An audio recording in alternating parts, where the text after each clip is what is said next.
my beautiful people. Welcome to another week in my fourth grade class.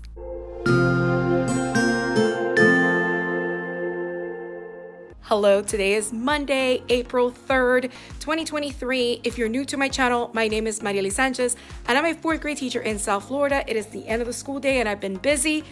It's like 6:30 already.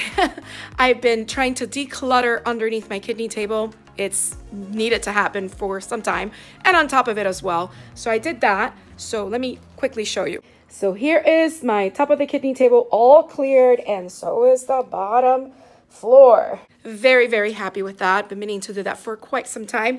And I also built my last 2 stools that I got from IKEA. So now I have 6 total built stools that I can use at my kidney table or anywhere in the classroom. So yeah, very happy with that. So let's give a highlight or highlights of what happened today in our 4th grade class with my 2 groups of ELA students. My homeroom students were with me for block 1 this morning. They're my block 1. They were with me this morning. So what we ended up doing this morning was finishing up our little story elements flipbook that we started last week. And as I was trying to review that with them, one of my APs came in. By the way, this is Assistant Principal Week. So thank you to all the assistant principals for all your hard work out there. But she came in and it ended up being an observation. I was wondering what that was going to happen since I only get observed once. Since I am a 10-year teacher, I have 22 years classroom experience. I know it's crazy, but yes, 22 years. So she stayed for 20 minutes, took notes, observed what I was doing with the students, and then left me an email later so I can do my post-op observation with her at the end of the day, but she was running out, so I'll probably get her tomorrow. So after the students were completing the little story elements flipbook, I gave them 10 minutes to work on the back and do the character analysis. They're not quite done, so tomorrow when they come in, they will continue working on that and finishing that off. Then we went ahead and went into our paired reading passage and went ahead and started working with our spade reading strategy that we use for every single story. So this is our spade reading strategy. We start by surveying the text, taking a look at the text structure, the text features, the title before we go to our prediction. Then we go ahead and read and do our analysis and annotations of the text, which leads us to close reading. We dissect the questions that we may be answering and we provide evidence. Sometimes what I do is after I have the students predict, I go straight to dissecting the questions to help us have a better purpose for reading the text. And then we go into analysis and annotations. And this is my trusty Lakeshore timer that I use to time the students. Now, I don't always use my Lakeshore timer. Sometimes I use digital timers, which I am finishing up creating videos for some timers that I wanted to use for slides to insert. I just been making my timers on a PowerPoint slide, setting the timer for 1 second transitions automatically, and then I save it as a movie file so I can then insert it as a video into any PowerPoint slide that I need or anything that I need a timer for. So then after we read the paired selection, we went ahead and started working on the questions that were in their reading writing companion along with some of the text that was in their paired selection. So we went ahead, they worked on collaborative conversations, and this is where we finished off. So tomorrow the students are going to continue to work with this particular paired text. We're going to take a look specifically at those story elements.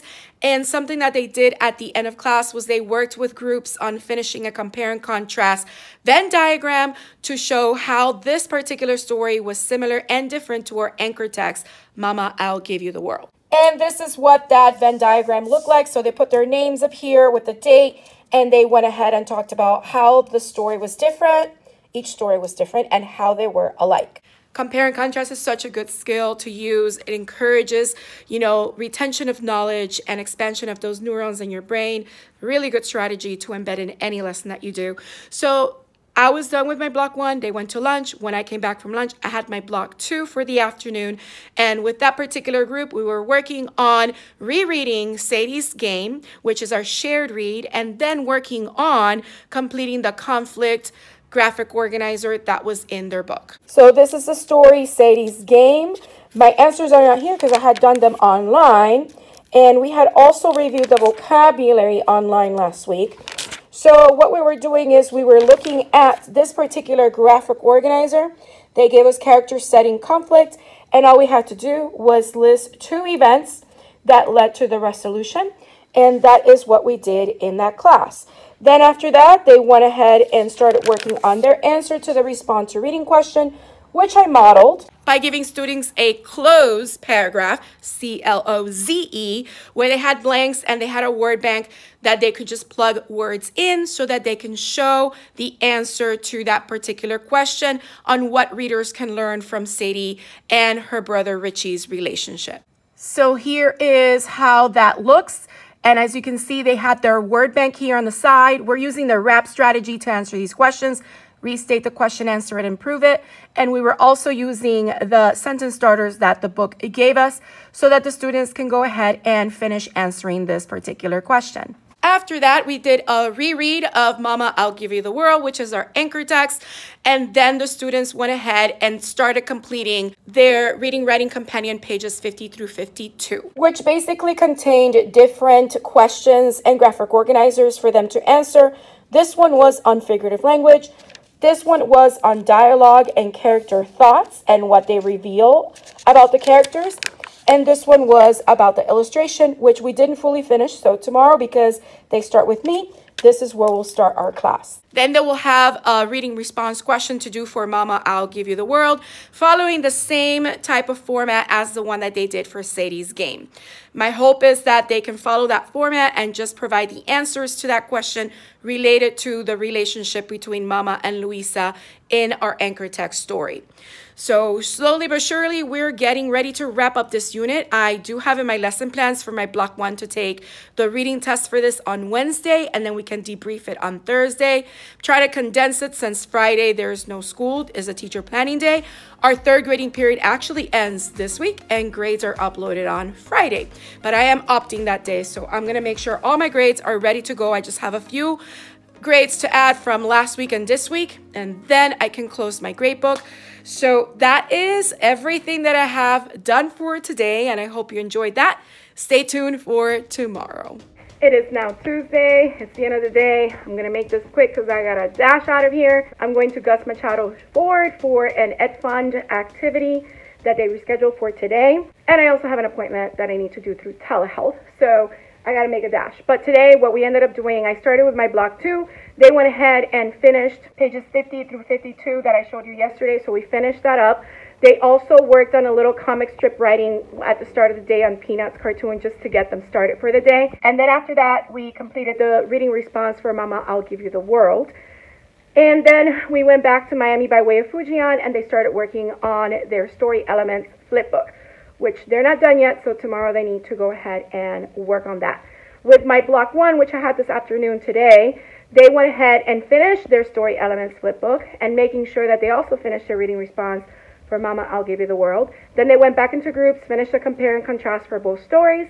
They presented that, and then I ended the day by giving them a little activity for a group, which is almost like a game in a way, on answering questions related to the story elements for Miami by way of Fujian. This is an activity that I got from the Florida Center for Reading Research. I'll link it down below. It is called Story Pieces. So basically, students got this baggie with a set of questions that deal with the story elements for that story. They need to shuffle the questions, put the cards down, and take turns one at a time to turn the cards over and see what question is being asked. And everybody in the group answers that question on their recording sheet, which looks like this. So basically, they look for that question on the recording sheet. It could be in the front or it could be on the back, and they answer that on the little puzzle piece that is on their recording sheet. I made 5 little baggies, 1 red, another 1 orange, then green, blue, and purple for 5 groups. And tomorrow, when they start the day with me for Wednesday, they'll start by working on that and finishing answering all those questions for that paired passage, and hopefully start their assessment for that particular unit, which will have to be by paper since we haven't gotten our laptop cards back yet. So that is all that I have for today. I'll see you tomorrow. Hello everyone, it's the end of the day on Wednesday, and I just finished submitting a whole bunch of evaluations for professional developments that I have taken that had some due dates coming up. So I did that, and I also had my post-observation meeting with one of my assistant principals. Forgot to mention, I don't know if I did, on Monday, I had my observation. I think I mentioned it now that I'm saying that. So I had my post-observation meeting with her, really great feedback. And for today, my students, my block 1, which started with me today, They finished working on their story pieces activity that they did yesterday that I talked to you about. And then after that, they started taking their reading assessment. They're not done, so they'll finish tomorrow. My block 2 this afternoon, they went ahead and finished the flip book of the story elements for Mama, I Will Give You the World, along with the character analysis that my other class had done on Monday. And then after that, we started reading the paired selection, Miami by Way of Fujian. So they need to finish that, and hopefully that won't take too long, and they'll take their test tomorrow as well. If not, I can always push it back for next week, even though tomorrow is the last day of the grading period. But I do have a few grades that I need to finish here and there, but I'll get those done by tomorrow. All right, that's all that I have to share right now. I gotta go dash and pick up my son at the college campus from his classes. I'll see you tomorrow. Hello everyone, welcome to the end of the day on Thursday, and it is the last day of this school week. So just to let you know what happened today, I just finished my Minecraft club. We have 2 more weeks and then clubs are done. So 2 more times that I meet with my Minecraft club, and then we finish. I am planning on a little pizza party to celebrate our time together this school year, and hopefully next year we can have Minecraft club again, and I can invite those students as well as new ones to join us for next school year. Today, I started with my block 2 this morning, and what we did is we finished reading Miami by Way of Fujian. We identified the elements of the story, as well as compare it to Mama, I'll Give You the World, and then the students started taking their assessment. I did do the scaffolded assessment with my ESOLs level 1s and 2s, which is about 11 students, and then I had the other students work on the actual assessment. It was paper, but they were working on it. They didn't finish, so I will count that assessment for the next grading period, since today is the last day of this grading period, and they'll get to finish it on Monday. My block 1, which I had this afternoon, they were working on finishing that reading assessment, and as they finish, I would just put them on my computer so that they could input their answers, and that way as students finish, they could input their answers, and I will get their scores immediately on the computer. A great idea that I got from my co-teacher, Ms. Gonzalez, because she's doing the same thing. So that is basically what we ended up doing today. It was just a testing day, having the students catch up on assignments that they needed to finish. And now I'm getting ready to join a Zoom PD with my district. Today is the last day for that PD. It is on using television to enhance content, which is cool because we're looking at television shows all the way from the 1950s, 60s, 70s, etc. to today. So I'm looking forward to see what we end up doing. And that is all that I have to share with you this week. I hope you enjoyed coming along with me on this very short week.